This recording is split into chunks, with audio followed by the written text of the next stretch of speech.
You know, we live in this age where it feels like we're supposed to share everything. But today, we're going to flip that idea on its head. We're going to dive into a really thought-provoking philosophy, one that says real power isn't about what you show the world, but about what you choose to keep to yourself. Let's get into the power of discretion. And here it is, the core of the whole thing. It's a statement that just flies in the face of everything we're told today, doesn't it? The modern world screams, be an open book. But this philosophy, it whispers that true strength comes from careful preservation. So let's just let that question hang in the air for a minute. In a world of constant updates and status posts, what if your true strength, the most powerful thing about you, is actually what remains unseen? Okay, so that question brings us right to our first big idea, the power of concealment. Now, it's really important to get this straight. This isn't about being deceptive or tricky. It's about discretion. See, the whole idea is that when you don't lay all your cards on the table, you get to control the narrative. Your actions speak for themselves. You don't need to explain them away. And let's be honest, people are just naturally drawn to a little bit of mystery, to things they can't quite figure out. Okay, so if this whole philosophy is about protecting things, the next logical question is, what are we supposed to be protecting? Well, the source material is super specific about this. It points to three really critical parts of our inner world. So here they are, the three big ones: your pain, your plans, and the depth of your love. Kind of sounds intense, right? Let's break down exactly why each one of these is considered so important to keep under wraps. All right, first up, your pain. Look, the idea here is that sharing your deepest hurts with just anyone, it can seriously backfire. Someone might give you a shoulder to cry on today, but you never know if they might use that vulnerability against you down the road. This philosophy suggests that healing is, well, it's a private, almost secret thing. It doesn't need an audience. What it really needs is just peace and quiet. Okay, number two, your plans.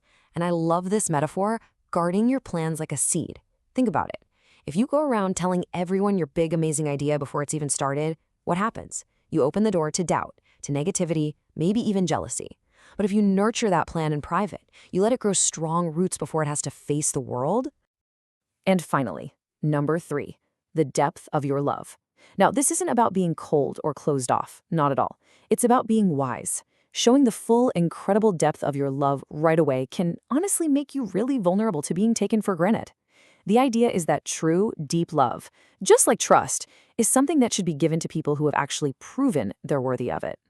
So when you look at those three things, pain, plans, and love, you realize they're all held up by one single powerful idea, the wisdom of discretion. So what exactly is discretion? Well, at its heart, it's really just about being thoughtful. It's that skill of knowing what to share, who to share it with, and when the right time is. It's not about hiding or lying. It's simply about understanding that not everyone has earned the right to know your whole story. And this is where you can really see the clash with a lot of modern thinking.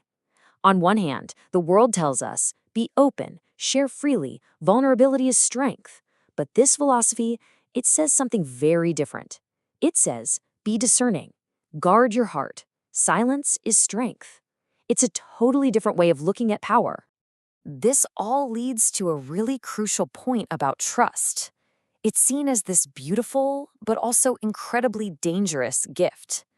The idea is it's a privilege, not something everyone is entitled to.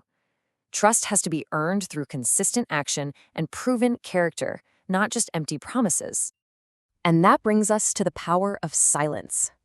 So often we think of silence as being weak or passive, right? But not here. In this philosophy, silence is an active choice. It's a tool. It's what lets you step back, avoid pointless arguments, really see what's going on, and then respond with purpose instead of just reacting. So when you take all these pieces, protecting your inner world, being discreet, using silence as a tool, what you end up with is what the source calls the art of preservation. So what does this actually look like day to day? Well, it's about protecting your peace from all that negativity.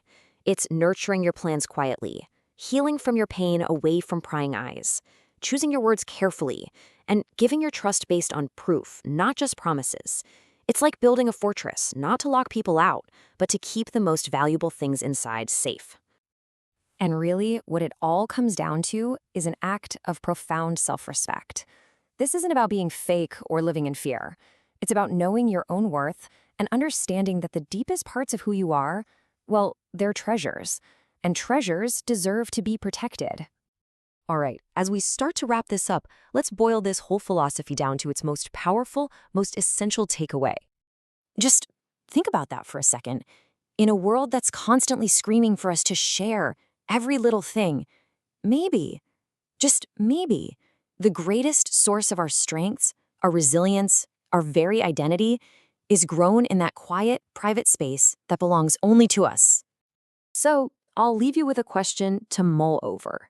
It could be a dream, your peace of mind, maybe a piece of your heart. What is that one treasure in your life that's truly worth protecting? Thanks for joining me.